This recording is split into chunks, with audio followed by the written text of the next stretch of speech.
नमस्कार, मैं हूं अनुषा गौतम और आप देख रहे हैं खबर हलचल न्यूज। देश और प्रदेश का सबसे तेजी से उभरता हुआ न्यूज चैनल। आइए रुक करते हैं खबरों की ओर। मध्य प्रदेश के उज्जैन में इंदौर के कपल राजा और सोनम के लापता होने के बाद राजा के परिवार ने तंत्र मंत्र और अनुष्ठान का भी सहारा लिया था। उज्जैन के महंत का दावा है कि गुजरात के एक शिष्य के साथ राजा के परिवार से एक युवक महंत से मिला और राजा और सोनम की जानकारी देकर उन्हें खोजने में मदद मांगी थी। अनुष्ठान के 5वें दिन राजा का शव मिल गया था।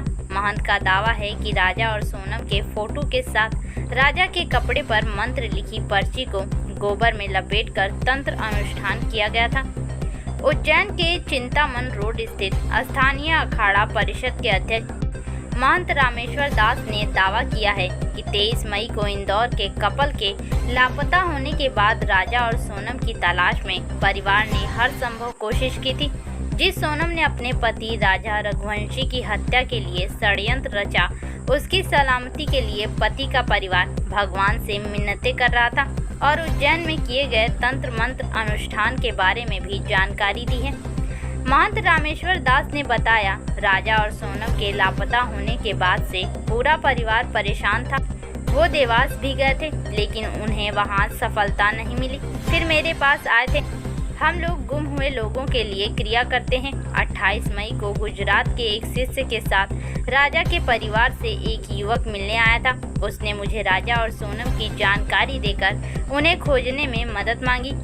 मेरे द्वारा तंत्र मंत्र अनुष्ठान करने के 5 दिन के अंदर यानी 2 जून को राजा की खबर उसके परिवार को मिल गई थी। लापता व्यक्ति का फोटो और कपड़ा लेकर किया जाता है अनुष्ठान। महंत रामेश्वर दास ने बताया कि किसी व्यक्ति के लापता हो जाने पर एक मंत्र अनुष्ठान किया जाता है। इसके लिए हमें लापता व्यक्ति का फोटो और उसका एक कपड़ा लगता है। ये दोनों चीजें हमने उनके परिवार से मंगाई थी। अभिषेक नामक युवक राजा और सोनम का फोटो और राजा के कपड़े लेकर 28 मई को आश्रम आया था।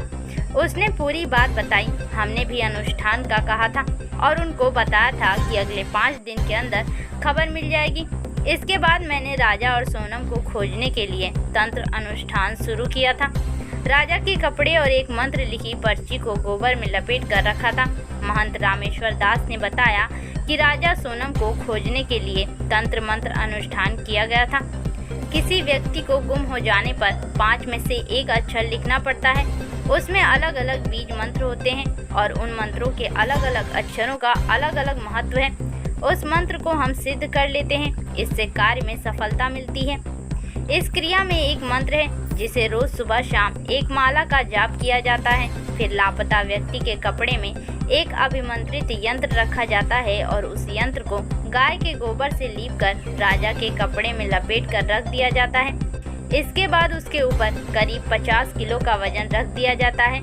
अब राजा की लाश मिलने के बाद सोनम भी आ गई हैं, इसलिए उनके कपड़े और फोटो किसी के हाथ ना लगें तो उन्हें शिप्रा में प्रवाहित कर दिया गया है। इंदौर के ट्रांसपोर्ट कारोबारी राजा रघुवंशी और सोनम की 11 मई को शादी के बाद हनीमून मनाने 21 मई शिलांग पहुंचे थे और 23 मई को परिवार से आखिरी बार बात हुई। इसके बाद 2 जून को राजा का शव मिला था। 17 दिन से गायब सोनम 9 जून को गाजीपुर में मिली थी। इसके बाद ही हत्याकांड का खुलासा हुआ। सभी आरोपियों को 9 जून को मध्य प्रदेश और उत्तर प्रदेश के अलग अलग जगह से पकड़ा गया था। मर्डर केस में सोनम और राज समेत 5 आरोपियों को 8 दिन की रिमांड पर मेघालय पुलिस को सौंपा गया है। इन्हें बुधवार को मेघालय कोर्ट में पेश किया गया। पुलिस ने इनकी रिमांड मांगी थी, जिसे कोर्ट ने मंजूर कर लिया। रिमांड मिलने के बाद मेघालय पुलिस आरोपियों का आमना सामना कराने के साथ सीन रिक्रिएशन भी करा सकती है। 5 दिन बाद जो है उसका पता लग गया कि वो मर गया। तो इसके लिए कोई तंत्र क्रिया करते हैं, पर महाराज जी क्या है तंत्र क्रिया इसकी? हम एक उसका सिंबल से बनाते हैं। मंत्र है, मंत्र के